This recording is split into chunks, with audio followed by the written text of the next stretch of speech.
Aujourd'hui, on va voir s'il vaut mieux être perfectionniste ou s'il vaut mieux aller à l'essentiel quand on veut se lancer sur un projet ou sur une idée. Bienvenue. Salut les amis, c'est Charles Gauthier, j'espère que vous allez bien. Juste avant de commencer la vidéo, si jamais tu es nouveau et que tu n'as jamais vu mes vidéos, je t'invite à cliquer sur le bouton rouge sous la vidéo pour t'abonner à la chaîne. Je poste en moyenne 3 vidéos par semaine pour t'aider à devenir libre et indépendant en vivant de ta passion pour la création de jeux. Du coup, est-ce qu'il vaut mieux être perfectionniste ou aller à l'essentiel? Déjà, il n'y a pas vraiment de réponse miracle. Il y a des gens qui sont perfectionnistes, il y a des gens qui le sont moins, qui aiment bien aller au plus vite. Il y a des avantages, des inconvénients dans les deux. Et je pense que nous tous, on peut se placer un peu entre les deux. Peut-être certains d'entre nous sont dans les purs extrêmes, mais la majorité d'entre nous, on doit être entre les deux. Déjà, ce qu'il faut bien se rendre compte, c'est que ceux qui vont à l'essentiel, en général, sur une même période de temps, font plus de choses et les font plus vite. Tout simplement, par définition, vu qu'ils prennent des raccourcis, qu'ils font pas tout dans le détail. Du coup, en général, ils finissent leurs tâches aussi, parce qu'elles sont plus courtes, plus faciles à réaliser, qu'elles sont moins ambitieuses, et ils vont au bout de leur process, donc ils ont cette énergie, cette motivation, mais à l'inverse, ils ont aussi des risques, ou des défauts, entre guillemets, c'est qu'ils font pas forcément toujours attention à tous les détails et peuvent manquer des parties importantes. Ils peuvent également tomber dans le SOS, le Shiny Object Syndrome dont j'avais parlé dans une des précédentes vidéos, qui consiste à toujours repiocher une nouvelle idée, rebondir, refaire autre chose. Bref, du coup, on fait plein de petites choses tout le temps, mais on finit jamais parce qu'on peut tomber dans ce cercle vicieux-là aussi. Ça peut arriver. Différemment, ceux qui sont plutôt dans la perfection feront moins de choses parce qu'ils vont toujours pousser au bout, remettre en question tout ce qu'ils font. Par contre, ces choses-là seront bien faites, c'est l'avantage. En général, tout fonctionnera bien, il n'y aura plus de bugs, tout sera prêt du coup. En général, ces personnes-là ne manquent pas non plus ce que les autres auront manqué, parce que faisant attention à tous les détails, ils auront pensé à tout. Par contre, l'inconvénient d'être perfectionniste, c'est que c'est également beaucoup plus long, voire impossible par définition. La perfection, on ne peut pas l'atteindre, on peut toujours refaire des tas de choses pour s'en rapprocher, mais par définition, on ne peut pas l'atteindre. Donc ça peut créer des barrières, ça peut créer une forme de procrastination qui elle-même entraîne une forme de paralysie. Ça peut même être dangereux avec les relations avec les autres. Et le dernier risque d'être dans la perfection, c'est que certains ne montrent jamais rien de ce qu'ils font parce qu'ils sont jamais satisfaits du résultat qu'ils ont et qu'il y a toujours quelque chose à refaire, voire à recommencer, et du coup ils ne montrent jamais rien. Donc c'est aussi le risque, contrairement à ceux qui prennent des raccourcis et qui vont à l'essentiel, qui montrent beaucoup de choses même si c'est pas parfait. Du coup, on va voir ça un petit peu. Quel est l'avantage de faire de la qualité ou de la quantité? Qu'est-ce qui peut être le mieux à faire? On va donc parler de ça dans cette vidéo. Bon, déjà, ce qu'il faudrait voir entre perfection et aller à l'essentiel, c'est que dans tous les cas, on doit faire des choses, on doit aller au bout, on doit avancer, donc on doit être productif. Donc je vais te parler des 3 P de la non-productivité. Ces 3 P sont la perfection, la procrastination et la paralysie. Et tu vas voir que les 3 sont liés. En gros, être perfectionniste, c'est une intention qui est louable parce qu'on fait bien les choses, mais il y a quand même de grands dangers, comme j'ai pu te l'expliquer avant, il y a des inconvénients qui sont assez grands. C'est la raison pour laquelle je t'invite à t'intéresser à la loi Pareto, j'en ai déjà parlé dans les précédentes vidéos. En gros, la loi Pareto, le 20-80 ou 80-20, c'est avoir 80% des résultats avec 20% du travail fourni. Et ça, c'est plutôt la méthode qu'utilisent ceux qui vont à l'essentiel et qui prennent des raccourcis. Le perfectionniste, il va aussi prendre du temps pour faire les 20% de résultats avec 80% du travail. Donc voilà, il y a un moins bon rendement là-dessus, mais il va les faire, contrairement à celui qui va à l'essentiel. Donc, si tu veux pouvoir éviter de tomber dans les travers du perfectionnisme, il vaut mieux t'intéresser à cette loi Pareto et te concentrer sur les 80% de résultats, de valeur apportée, de valeur ajoutée, en accordant seulement 20% du travail. L'inconvénient également d'être dans la perfection en permanence, c'est qu'on a tendance à remettre en cause toutes les décisions qu'on a déjà prises par le passé. Et donc, on ne fait pas avancer les tâches, on les reprend en permanence, on repousse celles qui n'étaient pas encore abordées, donc c'est dangereux. Du coup, être perfectionniste, ça peut être un grand frein. Pourquoi? Parce que ça va t'empêcher d'avancer sur tes tâches, ça peut même également annuler le bien fondé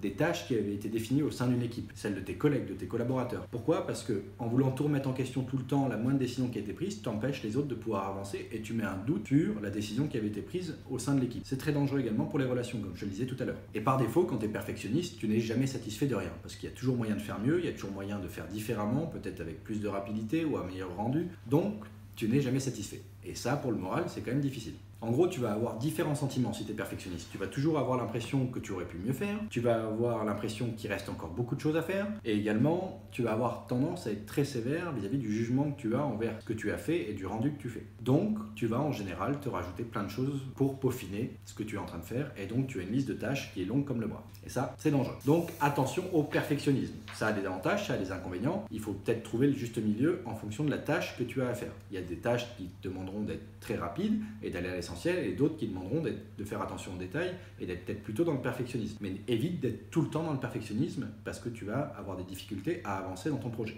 Puis en général également, quand tu es perfectionniste, tu as un report automatique ou systématique des autres tâches, parce que tu vas tellement te concentrer sur les tâches en cours, à devoir les reprendre et ainsi de suite, que toutes celles qui viennent après, tu les repousses, et ça peut mener à une paralysie.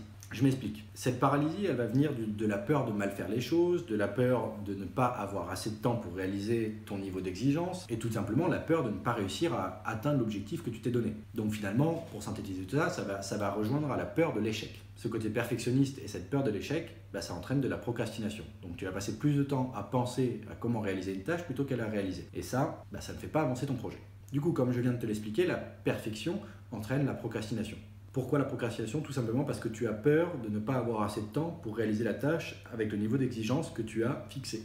Alors, une idée pour vaincre cette perfection et ce sentiment-là, c'est de diviser ta tâche que tu es en train de faire en plusieurs sous-tâches qui seront rapides à réaliser. Et pour cela, je t'invite à t'intéresser à la matrice d'Eisenhower. Peut-être que tu en as déjà entendu parler. C'est une matrice qui va t'aider à prioriser tes tâches. Il y a deux axes. Il y a un axe vertical qui concerne l'importance et un axe horizontal qui va concerner l'urgence. Donc, quand tu es dans le cas des tâches qui sont importantes et urgentes, c'est celles que tu dois traiter directement. C'est immédiatement, tu dois les faire. C'est important et c'est urgent. Par contre, celles qui sont importantes mais pas urgentes, de l'autre côté de l'axe, et elles, vu qu'elles sont importantes, il faudra que tu les traites, c'est obligatoire. Donc ce que Eisenhower propose de faire dans ce cas-là, c'est de reporter cette tâche à une date fixée, c'est-à-dire qu'il faut planifier la deadline à laquelle cette tâche doit être réalisée. Par contre, qu'est-ce qui se passe quand c'est urgent mais pas important? Dans ce cas-là, si c'est pas important mais que c'est urgent, ne perds pas ton temps toi à la faire, dans l'idéal, il faudrait pouvoir la déléguer. C'est ce que Eisenhower conseille.